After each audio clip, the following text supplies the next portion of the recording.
Unconditional love does not mean unconditional access. This lesson took me a long time to learn, but I'm finally here, so thank God. And a lot of us get this wrong over and over again. We get into relationships and we're trying to love this person, and we think, especially as women, unfortunately, we think that in order to love somebody, we have to tolerate abuse and disrespect and control. And that is so further from the truth. True love, real love, has nothing to do with control, has nothing to do with disrespect. I recently watched this TikTok video where they were talking about unconditional love and what they think it is. And so there's so many different definitions. And so I just had to sit with myself and ask myself, what is unconditional love to me? And of course, the first thing that popped into my mind is a parent and child relationship, a mother-child, father-child relationship. And we still live in a world where a dynamic with a parent and child can get cut off. And so this brings me to, what is unconditional love then? If parents and children can't truly love each other and forgive each other and move the hell along, then what is unconditional love? What is it? And so I just realized this, which is the fact that we are all here to learn about unconditional love. That's why we're here. Because who loves us unconditionally? God. And it's insane because we do such insane things, but we still get forgiven. And I have done some ridiculous things in my life, and I know that I'm forgiven, even though I'm still going to ask to be forgiven and please forgive me, God. But I know that in my heart that God will forgive me. And so in short, we all are here to unconditionally love each other. And that brings me to another realization where we all are trying to not act. We all are trying to be like God. And that's going to rattle some feathers, and that's okay. But I truly believe we are here. And that makes so much sense if you think about it. If you have a healthy parent, like for example, my daughter, I don't want her to be me. I want her to be better than me. But I still want her to align with some of my teachings, which is be a good person, do good deeds, help people, forgive people, love people, all those kind of things. And so I want her to emulate that in a way. And of course, if she doesn't, or she falls behind for whatever reason, I'm still going to love her no matter what. But at the end of it, I still want her to be like me, which is, I'm having a conversation about myself about God. It's crazy. And I have to bring you guys back to my favorite relationship that I like to talk about on my channel, which I'm sure my mom doesn't like. But the relationship with my mom has been turbulent for a long time. And at one point, I thought that I just want to end this. I just cannot deal with this any longer. And I spoke to somebody, I'm not going to say who, but I spoke to somebody and they said, but she's your mom. So you have to let it go. You have to move on. You only have one mother, right? And I agreed to that to a certain level. But if somebody is constantly, they can bring you down emotionally or hurt you or whatever it is that, we all have parents that can hurt us in a way or another. And after that conversation, I came to a realization. Of course, there was a lot of awakenings and understanding people and watching a lot of NDEs and realizing, why are we here? What are we here to do? Things about karma and your chakras and all these different kind of things. I realized that firstly, I've chosen my mom. I've chosen her so that I can be the person that I am today. So none of this was an accident. And can I allow things that are going to hurt my soul? No, I cannot. But can I still have compassion and love in my heart for a soul that I have chosen And for a soul that is hurting really badly and they're lost, can I still love them? And I'll be very brutally honest right now. I found it really hard to love my mother. I did not know how to hug her. I just did not know how to be with her. I did a lot of meditations, and I still do them, where I am looking at her not almost, but literally like a child.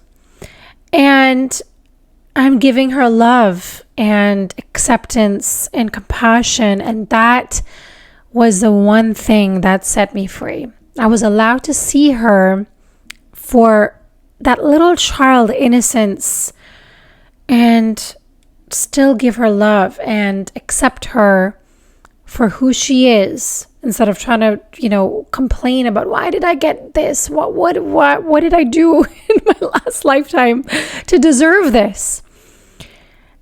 And I also had to come to another realization, which is that my mom, we had a difficult relationship, but she was the one that pushed me to be a dancer. She was the one that pushed me and built my confidence. I know this sounds really crazy now that I'm realizing it, but a lot of the things that I am today, that confidence, that, if somebody says something about me, yes, it hurts, but I get over it because I've heard worse, And so a lot of the things, she has got me there in a certain way. And so, yeah, there was a lot of bad, but there was also a lot of great things that have come out of this relationship. And so what I'm trying to say here is that, and again, this is not advice for everybody because everybody's situation is so different. We have different relationships and dynamics. And so I'm not here to generalize with everybody, but I'm just sharing my story, and maybe that can help you with your relationship and your mother and your partner. Hopefully just that one partner. And so what I'm trying to say is that you can love somebody unconditionally, but it doesn't mean that you need to give them access to you unconditionally. Because then at the end of it, if you really look at the full picture, you basically are hurting. Is there something on my... Sorry. So basically you then are hurting yourself to be in a relationship with somebody. You're draining your energy, you're feeling depressed and sad, but you're still with this person. So you are unloving to your own needs, which at the end of it, you're not loving to the one person. This is the beginning. You have to be the most loving to yourself. Everything starts with you. And so that is my biggest takeaway from the dynamic with my mother, is really first understanding, who is she? Why did I choose this dynamic? And what have I learned? What are the good things? What are the bad things?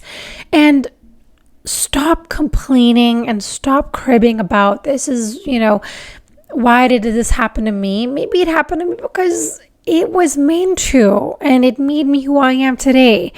And it took me a long time to get to this point, right? And of course, I still have times where I get upset and I get angry and I vent, and I'm not perfect.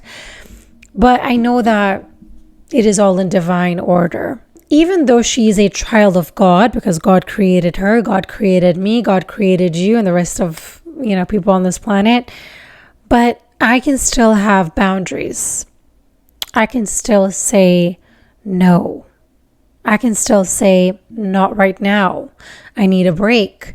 I need some time. I need to think about this. I'm not sure. I can still say those things and still love you unconditionally.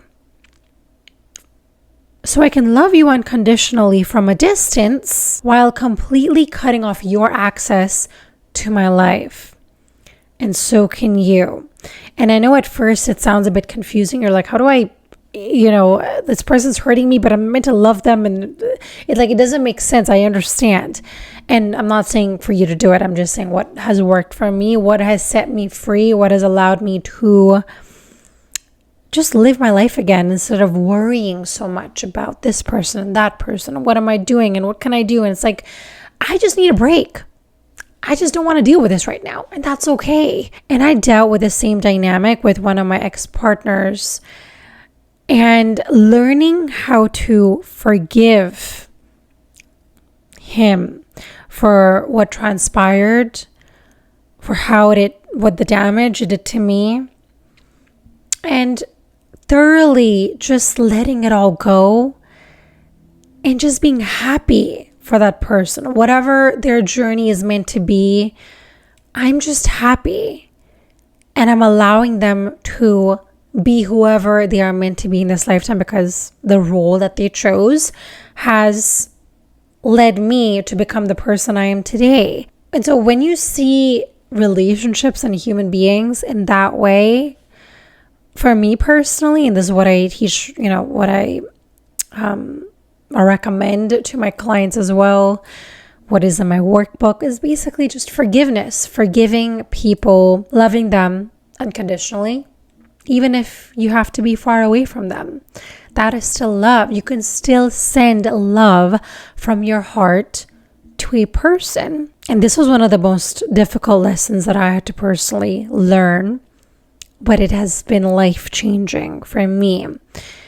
And I know I see a lot of videos out there where they say, I'm not going to forgive that person, and I'm still free, and I'm still not bothered. And again, I'm not here to change anybody's mind or judge or whatever, but I just don't understand that because I know personally when I don't forgive somebody, or I can't even get there, I tend to hold an amount of bitterness and a resentment, just like a little tiny bit, even if it's been a couple months or years, I still hold that in my heart. And so again, this is just my opinion, somebody can disagree, and that is the beauty of YouTube. That is the beauty of the comment section. I highly recommend for you to share your opinions and your thoughts. I would love to know from you guys if you are currently going through a situation where you're trying to love people from a distance in order to protect your peace. So if you're in that situation, comment down below. I would love to know what you're going through, because I love people. I love learning through people and relationships. That's how I have learned in my life. And so I would love to hear from you guys. So comment down below if you have taken something from this video and it has helped you in any way. Please do not forget to subscribe. Thank you guys so much for watching. I appreciate each and every one of you. And I will see you guys on the next one.